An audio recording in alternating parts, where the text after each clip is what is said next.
On the 22nd of November 2019, at around 8 p.m., a doorbell camera at a home in Harriet Creek Ranch, Texas, captured footage of a young girl approaching the front door. She was holding a flashlight and looked extremely distressed. "Where from you, and if you subscribe our channel, leave a comment so we start story."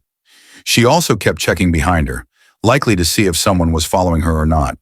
"Help, please." Unfortunately for her, the house she approached was empty. The residents were away on vacation, so no one was there to answer.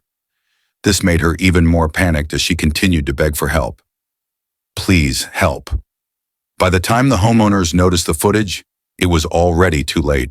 The little girl was long gone, and there were no signs of her anywhere in the neighborhood. But the big question remained who the girl was and why she had come to their door in such a frightened state that night. The homeowners didn't recognize her, and she didn't look like any of the neighbors' kids either. So they contacted the police and also uploaded the footage online, hoping the video might reach someone with more information on her. Sadly, it's been 6 years since this footage was captured, and no one has been able to identify the young girl. That said, people online have come up with a few theories that might contain some truth. The more cynical side of the internet believes the girl was nothing more than bait for a group of robbers hiding just outside the camera's view. It's a known tactic where robbers send a scared-looking child or woman to the front door. Out of concern, the homeowner opens the door to help only for the robbers to appear from hiding and force their way inside. However, this theory doesn't really hold up when you consider just how genuinely distressed the girl sounded. Her voice and the frantic way she knocked seemed too real for a child that age to be faking. The more likely and more tragic theory is that this girl was 9-year-old Serenity Dennard, who had gone missing earlier that year. Serenity had been diagnosed with reactive detachment disorder and disruptive mood dysregulation disorder, which caused emotional instability and frequent attempts to run away. She was admitted to Black Hills Children's Home, a youth treatment facility near Rockerville, South Dakota. Unfortunately, the staff weren't able to keep a proper eye on her, resulting in her running away from the facility on the 3rd of February, 2019. A massive search effort involving over 200 people was launched. But despite their best efforts, they couldn't find any clues about her whereabouts. The working theory was that she likely ran into the wooded area surrounding the facility, got lost, and succumbed to hyperthermia. However, police didn't rule out foul play. This is where the mysterious doorbell footage comes in. Many speculated that the girl in the video was Serenity, who had gone missing 9 months earlier. It's possible that a kidnapper took her to another state, and after months in captivity, she escaped and tried to ask for help. Though Serenity's family viewed the footage and said the girl wasn't her, many people online still believe it was. Unfortunately, none of the theories were ever confirmed or disproven. Investigators weren't able to find Serenity, and search efforts were officially suspended in early 2021. And the girl in the haunting doorbell video was never identified either, leaving her case an unsolved mystery. Music. On the morning of July 31st, 2022, just before 11 a.m., 22-year-old Allison Duckrow and her mother returned to their home in Sydney, Ohio after breakfast. While making their way inside, an unknown car pulled into their driveway.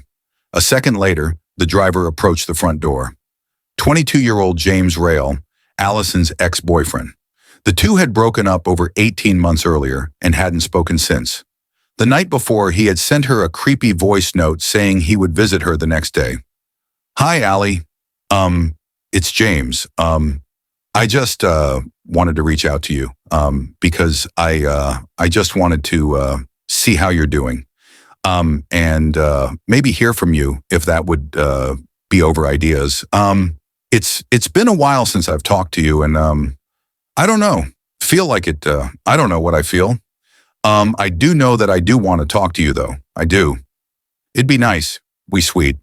It's probably late right now, but if you want tomorrow, you could probably give me a call, and yeah, it's about it. Please give me a call back. Thank you." Allison never responded or gave permission, but he showed up anyway. She recognized him through the live camera feed and decided to ignore him. After about 3 minutes, James left the porch only to circle the house, looking for another way in. When that failed, he returned to the front door again and began trying to break his way in. When Allison and her family didn't open the door, he became agitated and started forcing it, with James refusing to stop. Allison's father was left with no choice but to use his firearm, ending the confrontation minutes later. Applause. The family had already called the police, but no one could have anticipated the scene that awaited them. Allison and her dad were questioned, and her father later stood trial on August 4th, 2022. So, if you would, I understand. Were you, aware of the text messages that James had sent your daughter last night? I was not. Okay. So, your daughter did not share those with you? Number. Okay. Thanks to the doorbell camera footage, he was acquitted of all charges on the basis of self-defense. On the night of January 18th, 2025, a homeowner in Carrollton, North Texas, received a doorbell notification while out shopping. When she checked the live feed, she saw a mysterious man standing on her porch, dressed in all black with a red face and holding what looked like a cardboard box.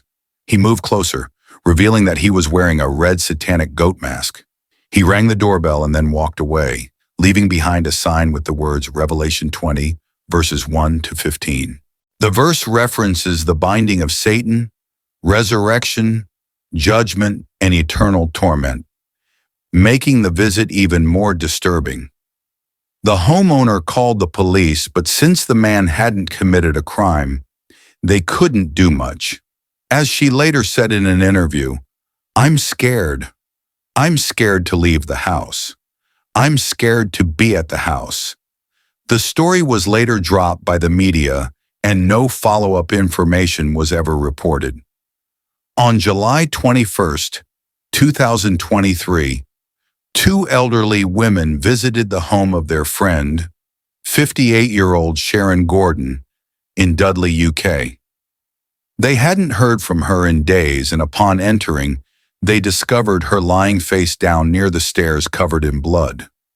Police arrived quickly and confirmed it was a homicide.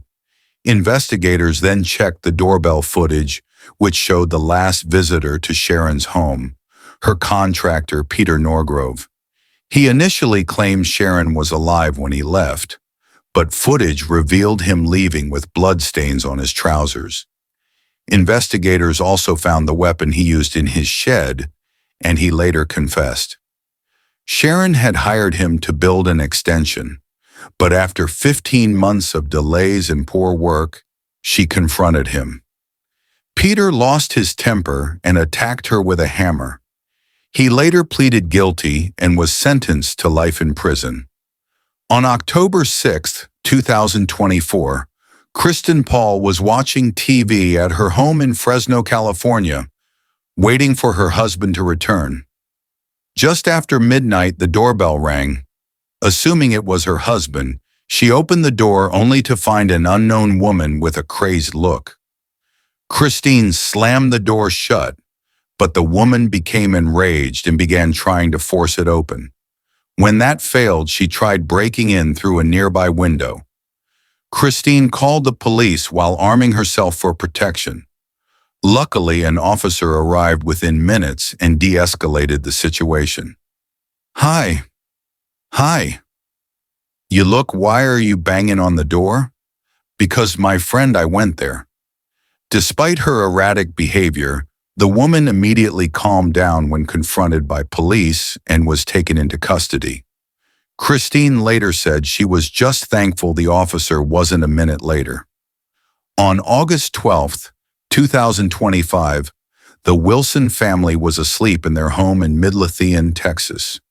At around 1 a.m., 21-year-old Melia noticed a bright flash outside. When she ran downstairs, she saw their front yard engulfed in flames just inches from the house. Came halfway down the stairs, and I seen this window right here just lit up in flames, and I just ran and got my dad. She woke her father, who called the fire department. Firefighters arrived within minutes and extinguished the flames before they reached the home. The doorbell camera revealed that someone had poured gasoline around the house and set it on fire before fleeing. The suspect wore a hoodie and mask concealing their identity.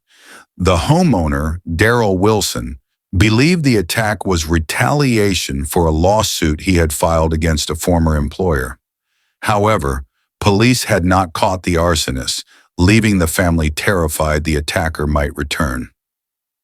Yuskari. In the early morning of March 11th, 2025, a homeowner in North York, Pennsylvania, was awoken by strange movement on their porch. The footage showed a person wearing a colorful tie-dye cloak and a paper plate mask decorated with jagged teeth and red eyes. They carried a cardboard box, which they placed on the doormat before announcing themselves as the Box Demon. I am the Box Demon. A faint lullaby played in the background as they walked away into the darkness. Thankfully, the box was empty. People online later suggested the figure was dressed as Dandy, a Roblox horror character, though the meaning behind the act remains a mystery. In June 2023, the mother of Instagram model Gusti Genescate noticed something disturbing in their doorbell footage. An unknown man had been following Gusti home and was seen lingering around the house. He looked through the windows and wandered around the property. Terrified, her mother called the police, but they couldn't take action since no crime had been committed. Unable to sleep, Gusti set up a rope booby trap in the yard. A week later, the man returned and tripped on it around 2 a.m. When Gus checked the camera, she saw him standing right outside her bedroom window, staring inside. She woke her mother, who banged on the window and scared him away. Another woman in the neighborhood later reported the same man. Despite having a clear image of his face, police were unable to identify him, forcing Gustine and her mother to move. As of now, the stalker remains unidentified. Late one night in an Alexandria, Virginia neighborhood, a doorbell camera captured pure horror. 3 masked figures in full Halloween costumes stood outside a home at around 10 p.m. and refused to leave. One of the occupants, Shayla, initially thought it was a prank and even greeted them with Happy Halloween. But within seconds, the mood changed. The trio rang the bell, shook the door knob, and kept knocking, the knocks growing louder and more aggressive. Open it, open the door, open the door. When they couldn't force open the front door, they moved to the backyard, slashed through a wooden fence, smashed a deck screen, and pounded on the windows, taunting the family inside. They threatened to kill the occupants, telling them, "It's either you coming out or we coming in. It's either you come out or we coming in." Music. The ordeal lasted about 6 to 10 minutes before the masked intruders finally left, but not before leaving the family shaken and fearful. The homeowner's daughter later said they were forced into hiding and felt unsafe in their own home. "We just died, so it's just like, I'm just glad I was there. Now she's in fear. She don't want to stay there by herself. It could have been bad." Our Second Amendment right was not used and could have been like being very transparent. Authorities launched a criminal investigation for attempted burglary and criminal threats,